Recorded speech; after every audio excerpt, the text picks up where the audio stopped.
So let's go back now to that court case, the hate speech legal battle between the EFF and SANEF. We're going to cross to Patricia Visagie, who is standing by for us. A very good afternoon to Patricia. Advocate Thembeka for the EFF saying that although Julius Malema and the EFF have used very strong language, they haven't done anything illegal. What was the response to that in court? Well, certainly going at great length, trying to, of course, just map out the EFF's case, saying that the case brought before court by SANEF has no basis. And I think the crux of the arguments really boil down to Advocate Thembeka arguing that he feels that the whole matter should be dismissed in its entirety, and he refuting most of the claims, saying that some of the journalists who claim that they have been defamed, there's no basis for that. Him even making the examples, saying that by EFF leader Julius Malema, perhaps on particular social media, having engaged in robust language with some of the journalists, that does not necessarily boil down to defamatory comments. Him saying that calling a journalist Satan and sick is not defamation, but rather just an insult. And on the basis of that, it cannot actually stand here in the Equality Court. So that is the back and forth that has been going on. So, of course, after the lunch break, we will be hearing responding arguments from SANEF Council to hear how exactly they're responding to the latest arguments. You would know that this has started since yesterday morning. It is day 2 of the legal battle between SANEF and the EFF. But the crux, as I have said, is the EFF saying that there is no basis. And him really going at great length trying to bring the court into the picture. And he really put a lot of emphasis saying that some of the journalists have actually, overstepped the journalistic mark. They have gotten involved in a lot of political battles. Even the tone that they take up with some of the EFF leadership on, in particular, social media is perhaps indicative that some of these journalists have actually taken a political stand, and that they are actually more pro certain politicians. Of course, you would know that in most of the battles that involve the EFF, Pravin Gordhan's name always comes up, as you would know that the party is also logged in their own legal battle with Pravin Gordhan. So Thembeka just arguing that some of the media houses and some of the journalists have actually taken a stand to defend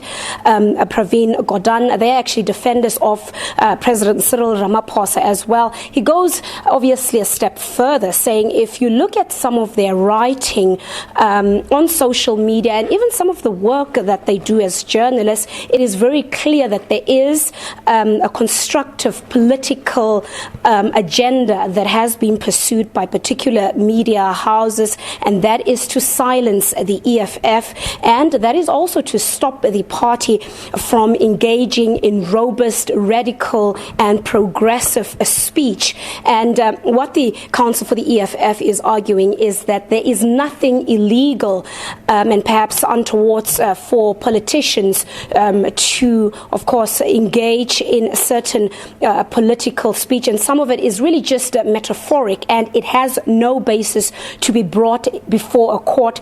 And saying that SANEF obviously cannot, create a platform where the courts are used to silence the EFF. But of course, yesterday already we've heard SANEF's counsel arguing their basis here, and their crux here is basically they've brought this matter to court. They felt compelled to, of course, ask the courts to seek relief that would grant an order that would stop the EFF from allegedly intimidating, harassing, and really just inciting a culture of violence amongst its members towards journalists, saying that that culture makes it difficult for journalists to do their work, to, of course, engage in robust reporting and expose the EFF and hold the EFF leaders accountable when necessary.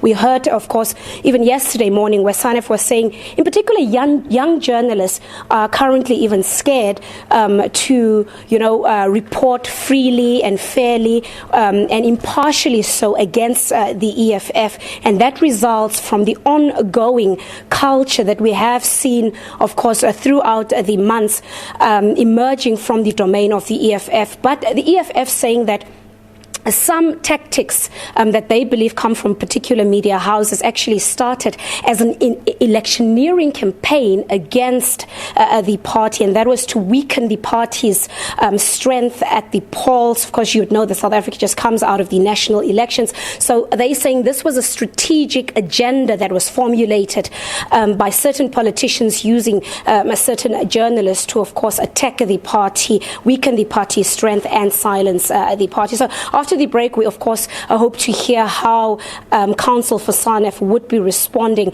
to some of the arguments that have been laid out by the EFF counsel. Now, the other, of course, issue that has been heard is the issue relating to costs, where the EFF counsel has already asked, of course, a judge not to consider that particular matter. No cost should be ordered to any party involved, and he emphasized that there are no winners in this matter, as he believes that this matter should not have been before the courts to begin with. So we'll have to see how it pans out.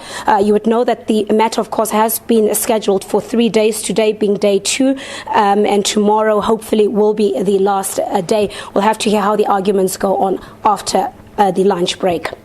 Patricia Visagie giving us an update on that EFF SANEF court case. She's following the story and will keep us updated. Now,